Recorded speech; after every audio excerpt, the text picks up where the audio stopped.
Mandalorian Season 1 is probably the point where Disney Plus peaked for Star Wars streaming content, which, considering the fact that that was the very first show to air on the streaming platform, isn't exactly an encouraging statement to make. But I don't want you to think I'm being belligerent with that statement. I've enjoyed almost everything that has come out on Disney Plus for Star Wars, but it is definitely clear to me that The Mandalorian has had something that almost every single Star Wars fan can enjoy, especially the first season. And those 8 episodes were a fantastic little space adventure story. It kept the stakes low, the world relatively small and focused, and the characters were endearing and unique. It was a perfect blend of an overarching plot about keeping Grogu safe from the Empire, whilst having plenty of self-contained episodes that were just in of themselves a lot of fun. And through the season you can pick up on the looming threat in the background for the Empire, and in episode 7,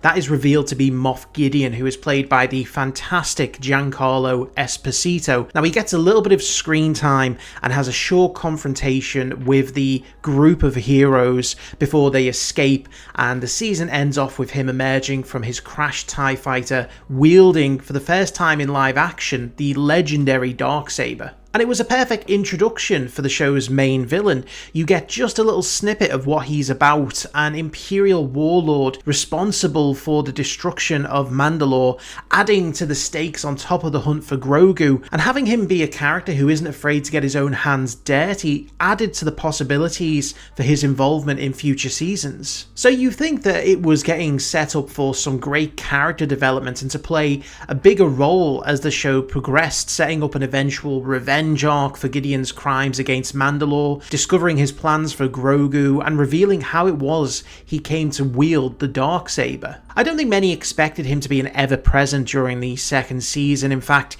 I personally would have been very happy for it to have been another season of mostly self-contained stories that remained separate from the wider galaxy, whilst maybe we got some scenes showing what the bad guys are up to in the meantime. As it was, the second season focused mostly on the search for the Jedi, opening the show up to the wider Star Wars galaxy and linking it into the main saga story.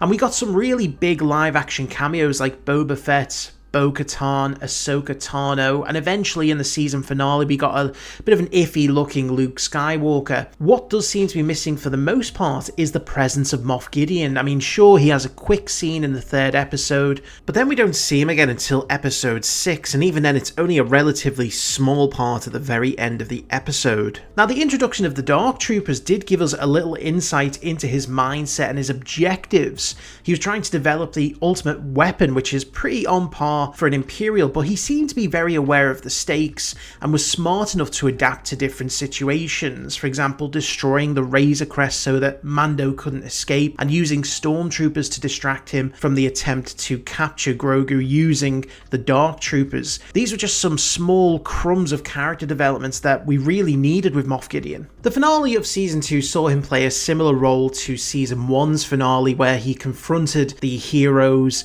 there was a battle ensue, and he ended up losing out, and in this version he was captured. No doubt it was fun to watch at the time, but it did very little to give us any kind of character development for Moff Gideon, because by the end of Season 2 he was still just an Imperial who had power, but his motivations were still mostly a mystery. We mostly forgave this though, thanks to the gratuitous cameos, a promise of a Boba Fett series, and some decently written episodes like episode 7 that gave us a great in-depth look at Migs Mayfeld. And it was kind of ironic that what we got with Mayfeld was actually what we wanted, but never really got with Moff Gideon. Season 3 rolls along, and I personally thought that this season would be the one that allowed Gideon to come full circle and be fully flushed out as a character, but it quickly became apparent that there was no serious intent to have him play a big role at all in the season. Once again, he's absent until the second to last episode, where he appears in front of the Shadow Council. And again, this scene was great. It showed the workings of what remains of the remnants of the Empire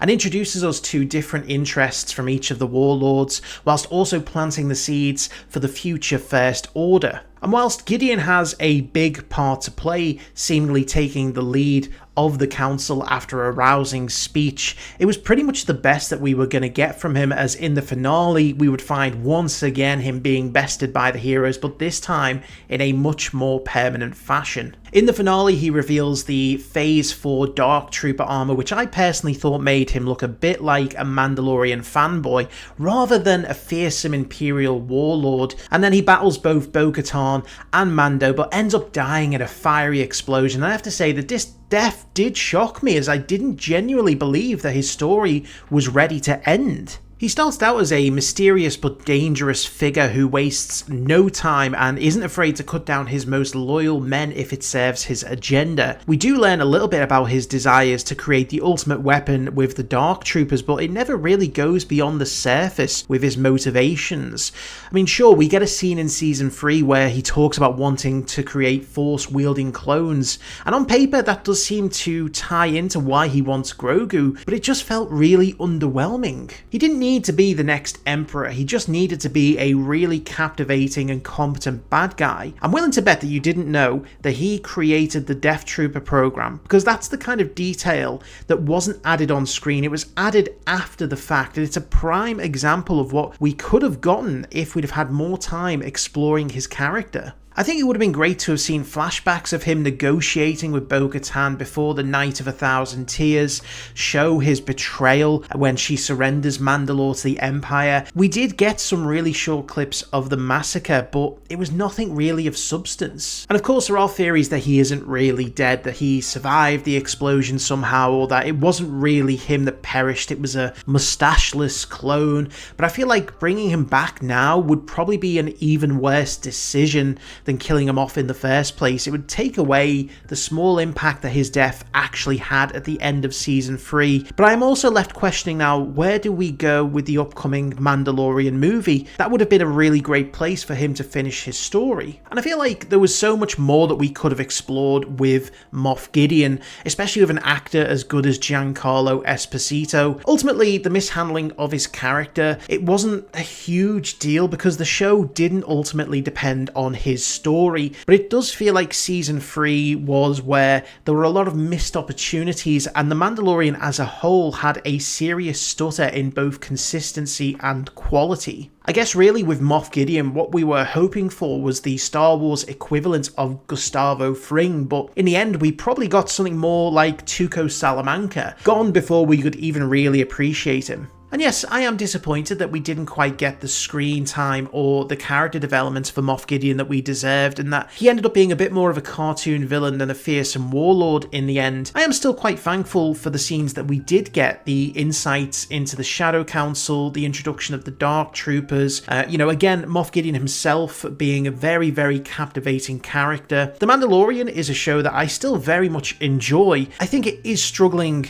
as the show goes on to recapture the magic of that first season. The first season was just so good that they've really not been able to follow up on it in a meaningful way. And going into the Mandalorian and Grogu movie, I do struggle a little bit just to see where the story is going to go on the big screen. You would have thought that that would have been the perfect place for us to have the final showdown, the final confrontation, and the ending of the story between the Mandalorian, Grogu, and Moff Gideon, but it's not to be. And that brings us to the end of today's video. I do hope that you enjoyed it. If you did, please do leave a like. If you haven't, please consider subscribing for a lot more content that's coming up, including my Skeleton Crew reactions, which will be out in the next couple of weeks. In the meantime, thank you for watching, and I will see you for the next video.